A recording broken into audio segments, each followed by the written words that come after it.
일본 정부가 내년부터 쓸 고등학교 교과서를 통해 독도 영유권 주장을 대폭 강화한 걸로 드러나 역사 왜곡에 대한 국민적 분노가 커지고 있습니다. 특히 위안부 피해 할머니들의 역사에 대한 기술이 대폭 축소된 걸로 확인돼 불교계 우려를 사고 있습니다.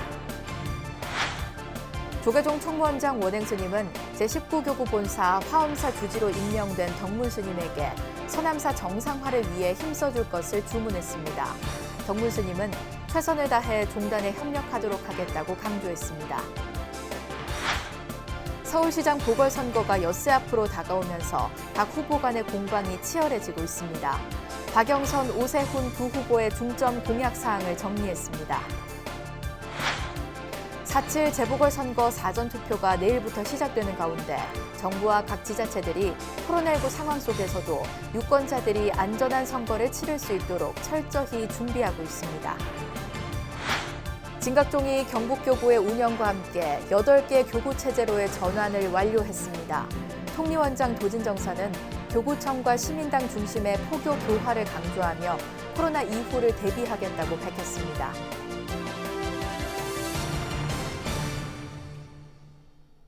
여러분 안녕하십니까? 4월 1일 목요일 BBS 뉴스입니다. 일본의 역사 왜곡에 다시금 국민적 분노가 커지고 있습니다.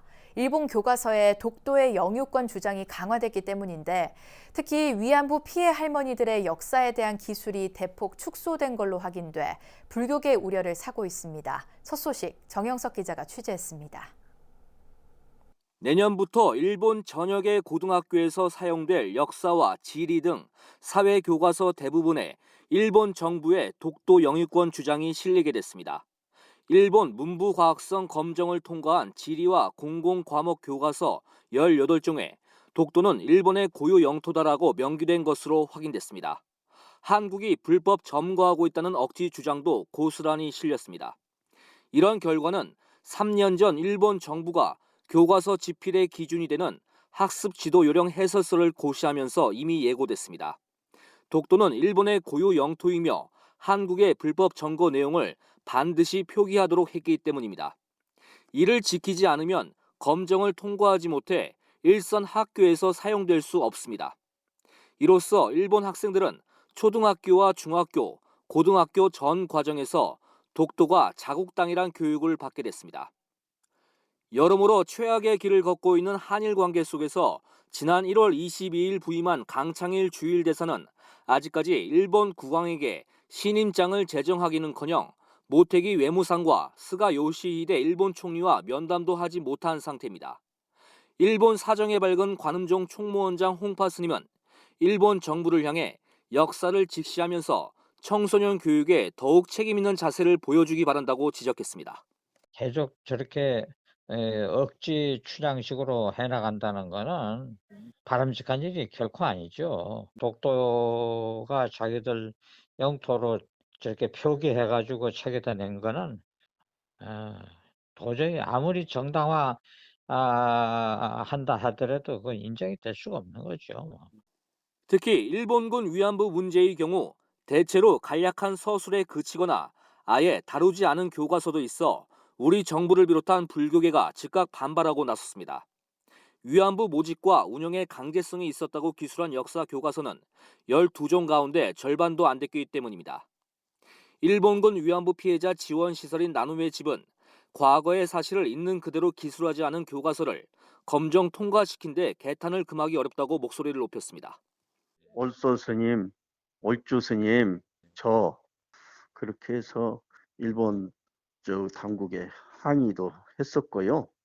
전 세계적으로 객관적으로 전부 다 일본이 인권 침탈을 했다라고 다 생각을 하고 있는데, 그리고 또 그렇게 역사가 낱낱이 보여주고 있는데 그걸 그냥 역사 교과서에 그렇게 밝힌다고 하는 것은 그것은 손으로 하늘을 가리는 그러한 행위라고 보여지고요.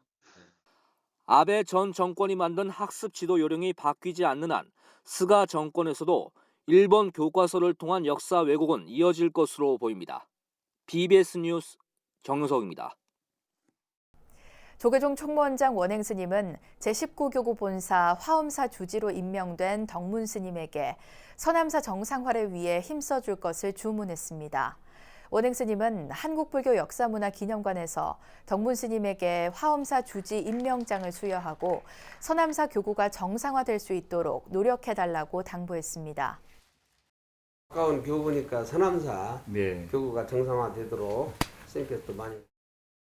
이에 대해 덕문 스님은 최선을 다해 종단에 협력하도록 하겠다고 강조했습니다.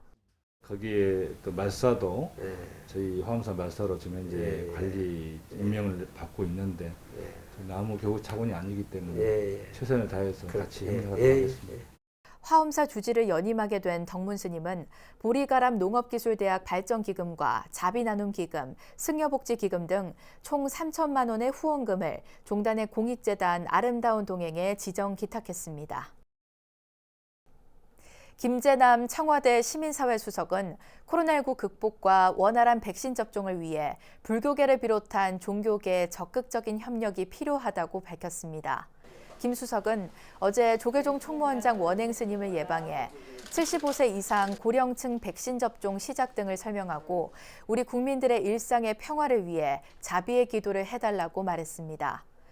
이어 곧 대중들이 깨달음을 나눠가는 부처님 오신 날이 다가온다며 상황이 좋아져 더 큰 부처님 오신 날을 맞이할 수 있길 정부는 희망한다며 코로나19 방역 지침에 가장 먼저 앞장서 솔선수범으로 이끌어준 불교계에 거듭 감사를 표했습니다. 이에 대해 총무원장 원행 스님은 불교계를 비롯해 종교계가 특별히 신경을 써서 정부의 방역 지침에 잘 협조하도록 노력하겠다고 말했습니다. 서울시장 보궐선거를 엿새 앞두고 박영선 더불어민주당 후보와 오세훈 국민의힘 후보가 오 후보의 내곡동 땅 문제로 치열한 진실 공방을 벌이고 있습니다. 하지만 무엇보다 중요한 건 어떤 시정을 펼치려 하는 것인가일 텐데요. 박영선, 오세훈 두 후보의 중점 공약 사항, 황민호 기자가 정리했습니다. 박영선 더불어민주당 서울시장 후보의 대표 공약은 21분 컴팩트 도시입니다. 인구 1,000만 명인 서울을 50만 명 기준인 21개의 그린 다핵 분산 도시로 재편해 21분 안에 직장과 주거, 복지를 모두 해결하는 자족 도시로 만든다는 계획입니다. 부동산 공약으로는 평당 1,000만 원의 반값 아파트와 고품질 공공주택 30만 호 공급을 내걸었습니다. 일하는 맞벌이 신혼부부와 청년 등을 위한 평당 1,000만 원의 반값 아파트 20만 호를 공급하고 중산층도 살 수 있는 평생주택 10만 호를 포함해서 30만 호 공급 반드시 실천하도록 하겠습니다. 경제 공약으로는 소상공인에게 1인당 무이자 대출을 5천만 원까지 해주고 중소기업에는 긴급 경영 안정 특별 보증으로 2조 원을 투입하겠다고 약속했습니다. 박 후보는 또 즐거우니까 청년이어야 한다며 월세 지원 범위를 확대하고 청년 주택을 2023년까지 2만 호 추가 공급을 약속해 청년 표심을 공략하고 있습니다. 오세훈 국민의힘 서울시장 후보의 대표 공약은 멈춰있는 도시에 숨을 불어넣겠다는 한강 르네상스입니다. 이 공약의 핵심은 여의도와 압구정, 합정 등 10개 지역을 한강변 전략 유도 정비 구역을 지정해 최고 50층에 달하는 아파트 단지 건설을 추진하는 내용입니다. 부동산 공약으로는 규제 완화와 철폐를 통한 스피드 주택 공급을 내세우고 공급의 핵심 주체는 민간이 돼야 한다고 강조했습니다. 재건축, 재개발, 제가 당선되면 뭔가 변화가 있을 것 같지요? 다른 지역도 마찬가지지만 재건축, 재개발이 지금 10년째 별로 진도가 안 나가고 있어요. 제가 되면은 반드시 진척시키겠습니다. 약속드리겠습니다. 경제 공약으로는 200가구를 선정해 안심소득을 시행하고 자영업자, 소상공인에게 1억 원 한도로 보증금과 이자, 담보, 복잡한 서류 없이 대출을 받을 수 있는 사무 대출 보증을 약속했습니다. 오 후보는 또 월세 지원과 임대주택 공급으로 청년들과 공감대를 확산시키고 있습니다. 하지만 보궐선거 일을 목전에 두고 두 후보가 경쟁적으로 도심개발 공약을 쏟아내면서 자칫 서울시 전체가 거대한 공사장으로 전락할 수 있다는 우려도 제기되고 있습니다. 박영선 후보든 오세훈 후보든 저런 식으로 하면 집값이 더 오를 수밖에 없는 정말 본질을 외면한 정책의 생각이 들어요. 정말 안타깝고 그리고 서민들의 노동의 문제에 대해서 많이 빠지고 있는 거죠. 퍼주기식 경제 공약, 정치 공학이 난무한 상황에서 비현실적인 공약을 구분해내는 시민들의 분별심이 필요한 이유입니다. 서울시청에서 BBS 뉴스 황민호입니다. 4.7 재보궐선거 사전투표일이 하루 앞으로 다가오면서 정부와 각 지자체는 코로나19 상황 속에서도 유권자들이 안전한 선거를 치를 수 있도록 철저히 준비하고 있습니다. 특히 본투표 날이 평일이어서 사전투표율이 선거 결과에 미칠 영향은 더 커질 걸로 예상돼 관심을 모읍니다. 최선호 기자가 취재했습니다. 내일부터 이틀 동안 4.7 재보궐선거 사전투표가 실시됩니다. 투표권이 있는 국민 누구나 이 기간 동안 아침 6시부터 오후 6시까지 신분증과 마스크를 지참하면 전국 어디에서든 투표할 수 있습니다.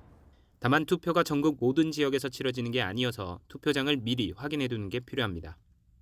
이번 재보궐선거는 임기 만료 선거와 달리 사전투표소가 전국에 설치되는 것이 아니고 재보궐선거 실시 지역에만 설치가 됩니다. 그래서 내가 있는 곳과 가까운 사전투표소를 확인하시어 신분증을 지참하시고 특별한 증상이 없는 유권자는 손 소독 후 위생 장갑을 착용하고 투표소에 들어갈 수 있습니다. 체온이 37.5도가 넘거나 호흡기 증상이 있다면 별도로 마련된 임시 기표소에서 투표해야 합니다. 이런 가운데 이번 재보궐선거 당일인 오는 7일은 공휴일이 아니어서 사전투표의 중요성은 더 커질 것으로 보입니다. 사전투표율과 본투표율 모두 일을 하는 근로자는 고용주에게 투표에 필요한 시간을 요구할 수 있으며 고용주가 정당한 사유 없이 이를 보장하지 않으면 1,000만 원 이하의 과태료를 부과받게 됩니다. 공공민간 기업과 고용주 여러분께서는 법상 명시된 근로자들의 투표권이 보장될 수 있도록 협조해 주시기를 부탁드립니다. 결국 이번 재보궐선거의 사전투표율이 결과에 가장 큰 변수가 될 것으로 보이는데 여야 정치권은 모두 저마다의 셈법으로 사전투표를 독려하고 있습니다. 과거 선거에서는 사전투표율이 높을 경우 젊은 세대의 지지를 많이 받는 진보색을 띤 정당에 유리한 것으로 평가받았습니다. 실제로 더불어민주당이 180석을 쓸어 담은 지난 21대 총선에서 사전투표율은 26%를 넘어 역대 최고치를 기록했습니다. 다만 최근의 각종 여론조사들을 보면 국민의힘 오세훈 서울시장 후보가 더불어민주당 박영선 후보보다 2030 세대의 지지를 더 받는 것으로 나타나 결과를 예측하기가 쉽지 않습니다. 어느덧 종반으로 향하고 있는 4.7 재보궐선거. 코로나19가 엄중한 상황에서 안전하게 투표권을 행사할 수 있도록 우리 모두의 노력이 필요합니다. 서울시에서 BBS 뉴스 최선호입니다. 박범훈 조계종 불교음악원장과 한명희 불교음악학회장 등이 조계종 총무원장 원행 스님을 예방하고 한국불교음악학회 출범과 학회지 불교음악문화 창간호 발간을 보고했습니다. 박범훈 원장과 한명희 불교음악학회장, 윤소희 불교음악학회 학술위원장은 원행 스님을 예방한 자리에서 불교음악학회 출범식을 이달 중에 가질 예정이라고 밝혔습니다. 이와 함께 불교음악문화 창간호 발간을 기념해 학술 세미나를 함께 개최할 계획이라고 전했습니다. 원행 스님은 한국불교음악학회가 창립되고 학회지가 발간된 것을 축하한다며 한국 불교음악의 발전을 위해 더욱 노력해달라고 당부했습니다. 조계종 사회복지재단이 위탁 운영하는 서울시립 영등포 장애인복지관이 장애인들을 위한 다양한 복지 사업을 통해 코로나19 시대 장애인들의 복지 여건 개선과 우리 사회 차별 개선에 앞장설 것을 다짐했습니다. 최종환 서울시립 영등포 장애인복지관장은 BBS와 인터뷰를 갖고 장애인 인권에 대한 이해와 공감을 확산시키기 위한 사업으로 올가을에 제3회 다르거나 같거나 인권 페스티벌, 일명 나나 인권 페스티벌을 개최할 계획이라고 말했습니다. 저희가 추구하는 인권의 가치가 영등포 지역을 뛰어넘어서 또 전국에 부처님의 자비 사상을 실현하는 그런 기관으로서 전파될 수 있도록 저희 임직원 모두는 최선을 다하겠습니다. 조계종 사회복지재단은 지난 2007년부터 서울시의 위탁으로 영등포 장애인복지관을 운영하고 있고 조계종 사회복지재단 본부장을 지낸 불교복지 전문가 최종환 관장이 지난 1월부터 관장을 맡고 있습니다. 코로나19 사태로 피해를 입고 있는 소상공인 등에 대한 4차 재난지원금이 지난달 29일부터 지급되고 있습니다. 다음 달인 5월 말까지 80% 이상 지급할 예정인데 학원과 카페 등 집합금지 업종은 물론 노점상 등 한계 근로빈곤층과 형편이 어려운 대학생도 지원합니다. 박관우 기자가 보도합니다. 추경으로 마련한 약 15조 원 규모의 4차 재난지원금이 지난달 29일부터 지급되고 있습니다. 무엇보다 지원 속도를 높여 당일 신청, 당일 지급 방식으로 진행되고 있습니다. 1차 신속 지원 대상은 소상공인 등 250만 명, 이번 주말까지 대부분 지급될 것으로 보입니다. 근본 4차 피해 지원 대책을 마련하면서 세 가지 원칙을 견지하고자 하였습니다. 즉, 첫째, 피해가 집중된 계층에 집중 지원한다. 둘째, 보다 두텁게 지원하고 최대한 사각지대를 보강한다. 그리고 셋째, 재정의 지속 가능성 측면에서 최대한 적재적소에 지원한다는 세 가지를 굳은 준거로 삼았습니다. 4차 재난지원금은 규제 업종과 일반 업종을 대상으로 피해 정도에 따라 최고 500만 원에서 100만 원씩 지원됩니다. 구체적으로 소상공인 385만 명인데 버팀목 플러스 예산 약 7조 원을 마련했습니다. 특히 매출이 60% 이상 감소한 경영 위기 업종에 대해서는 상대적으로 보다 많은 현금이 지원됩니다. 여행사업, 영화관 운영업 등 매출 감소율이 60% 이상인 5개 업종에는 일반 매출 감소 업종보다 200만 원 많은 300만 원을 지급합니다. 공연시설 운영업이나 애식장업 등 매출 감소율이 40% 이상, 60% 미만인 23개 업종에는 250만 원을 지급합니다. 전세버스 운송업, 이용업 등 매출 감소율이 20% 이상, 40% 미만인 84개 업종에는 200만 원을 지급하게 됩니다. 이번 4차 지원에선 등록한 노점상 등 한계근로 빈곤층에 대해서도 50만 원을 지원합니다.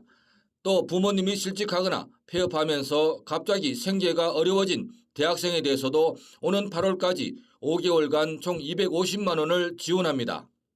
이번에 특별 근로장학금을 저희들이 이제 신설을 했는데요. 지금 일반 근로장학금 이미 기신청을 받아서 다 확정이 됐습니다. 그런데 최근 들어가지고 부모님이 실직을 하거나 폐업을 해서 굉장히 생계가 갑자기 어려워져가지고 등록금을 내기 어려운 그런 학생들이 지금 발생을 하고 있습니다. 별도로 이번 대책을 좀 마련했다라고 좀 말씀드리겠습니다. 이번 1차 신속 지원에 이어 셋째 주 월요일인 오는 19일부터 2차 지원이 이루어집니다. 여기에는 지난해 12월 이후 신규 기업자와 함께 연매출액 15원이 넘는 경영 위기업체 등이 포함됩니다. BBS 뉴스 박관우입니다. 제주 관음사 신도회가 불기 2565년 부처님 오신날을 앞두고 이웃들과 연꽃 등을 함께 나누며 봉축 분위기를 끌어올리는 데 앞장서고 있습니다.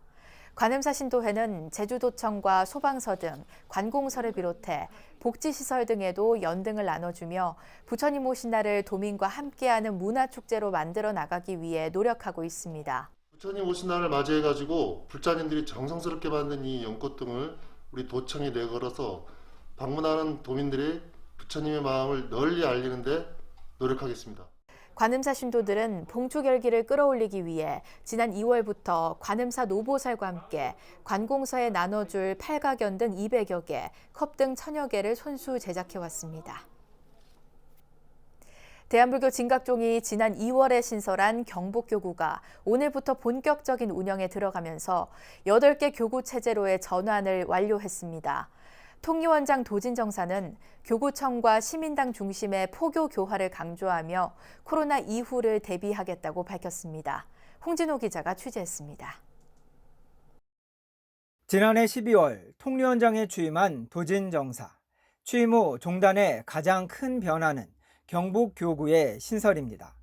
대구교구 산하 35개 시민당 중 14개 시민당이 지난 2월 경복교구로 분할되면서 기존 7개 교구는 8개 교구 체제로 전환됐습니다.